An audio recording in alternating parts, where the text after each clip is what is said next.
tell me how we came to the difficult decision that the whale needs to be euthanized. The whale came ashore late afternoon on Saturday, and it's been a fast, quickly evolving, complex situation ever since then. When it came ashore, it had some line around its left pectoral fin and in its mouth. There may have been crab gear associated, but I cannot confirm that. It was fishing gear, but we still don't know what caused the whale to beach itself, whether it intentionally beached itself or whether it simply could not remain in the ocean and was washed ashore. It's been heavily attended by concerned private citizens and a number of official entities ever since. We've been a big one, a big presence, the Marine Mammal Institute of OSU.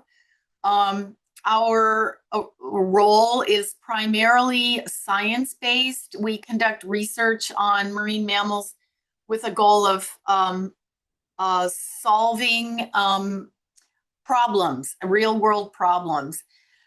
In the case of beached animals, which by and large come up on the shore dead, this is a relatively rare event, a live whale coming up onto the beach.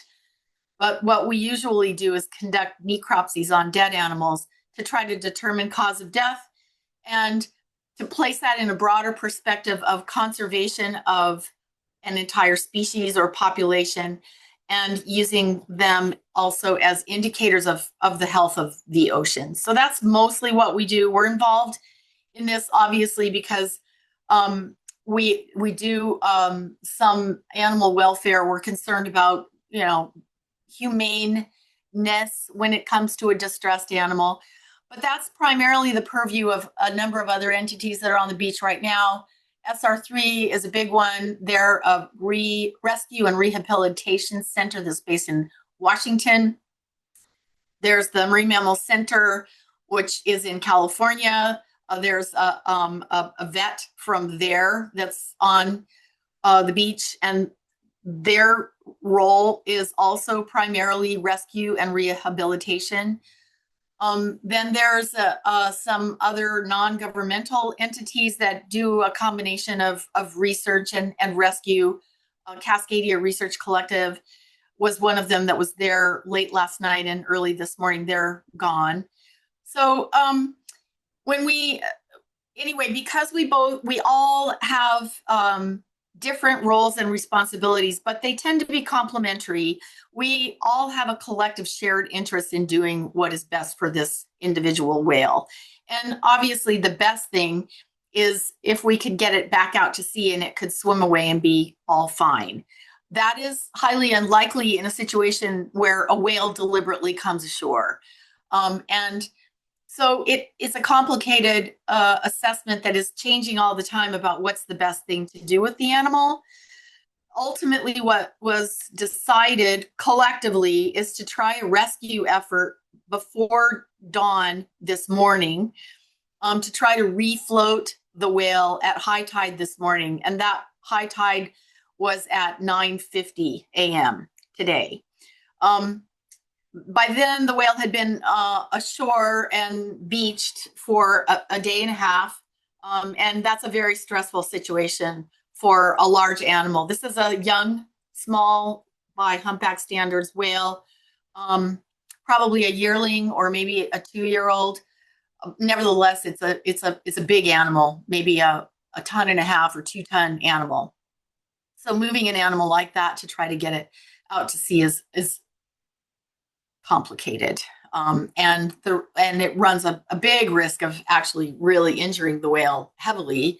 And we don't know, even if we were able to get it to sea, if it would survive. Nevertheless, the collective decision was made to try to mount this rescue effort this morning, which happened by putting a harness, bridle sort of thing around the whale's pectoral fins, attaching it to a line with 2 anchors out in the water, and trying to reorient the whale so that it could be facing out to the ocean, after which time we would try to use a boat to tow it out. And all this would be done at high tide, because the more water there is, the more likely the whale, well, it takes a lot of the force of gravity off of that, what is essentially a dead weight that's 2 tons. The line parted when the group down there was trying to reorient the whale.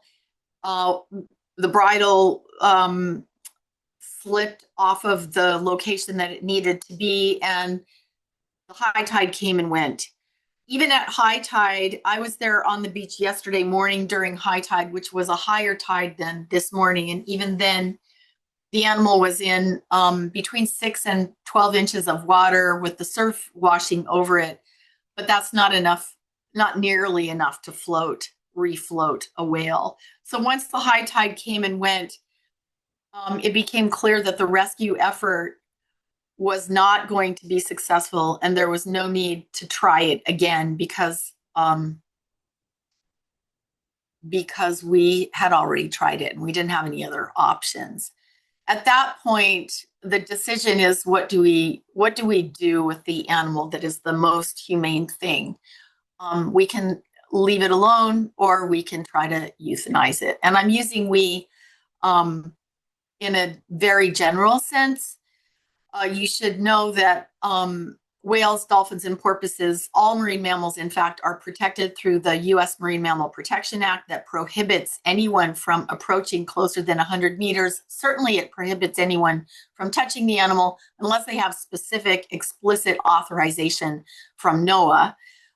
Many of the entities, including ourselves, Marine Mammal Institute, have that authorization.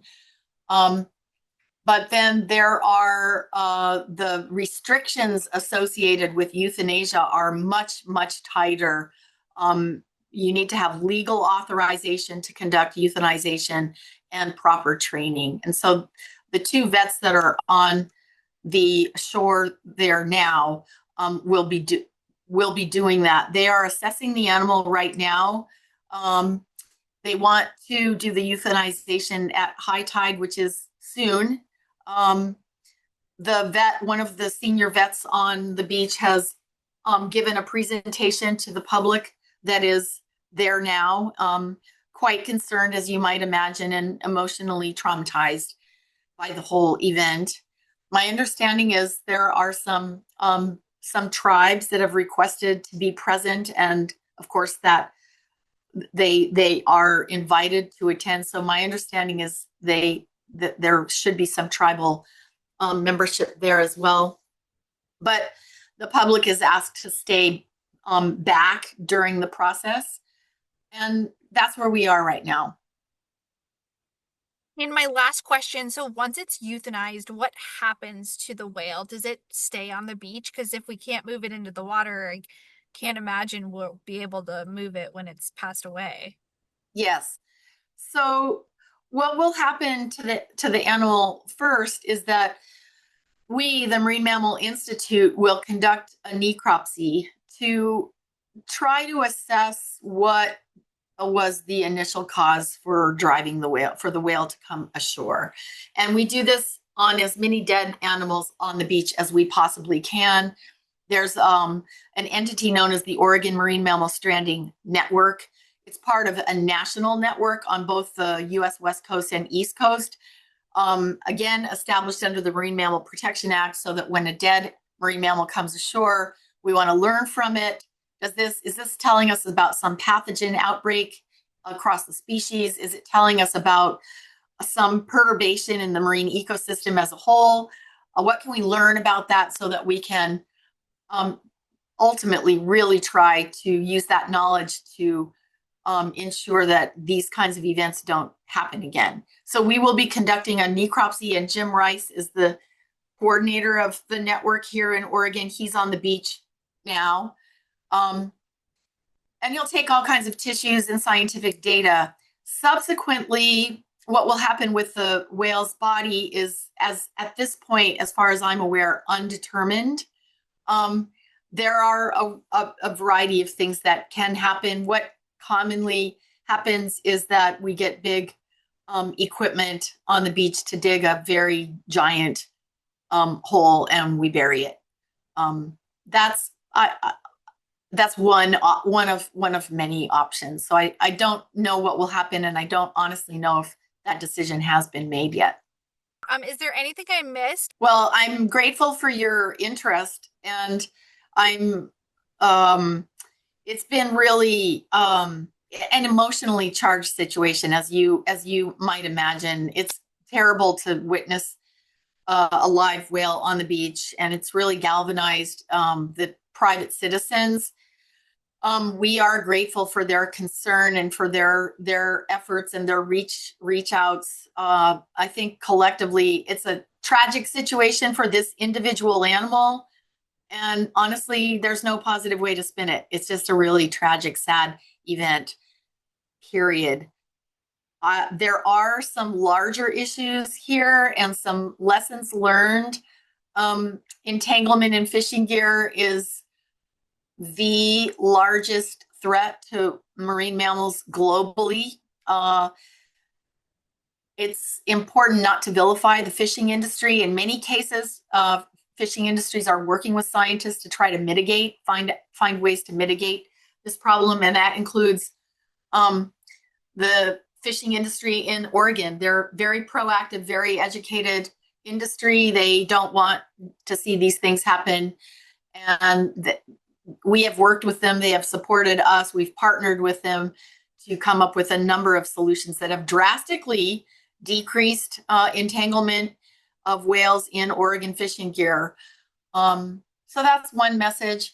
Another message is whales, large weight baleen whales, and sperm whales, large toothed whales, were heavily hunted through industrial whaling that ramped up in the late 1800s and ran all the way through the 1960s, in some cases through the 1980s. That industrial whaling removed 3 million whales from the world's oceans, and many populations and species were taken to very low levels and threatened with extinction. The Marine Mammal Protection Act and the Endangered Species Act enactment, as well as other international protection legislation, has resulted in remarkable recoveries. And humpback whales as a species globally are a huge success story. So despite the tragedy that has come to this little individual humpback whales as a species are doing really well. And we can point to that as a success story.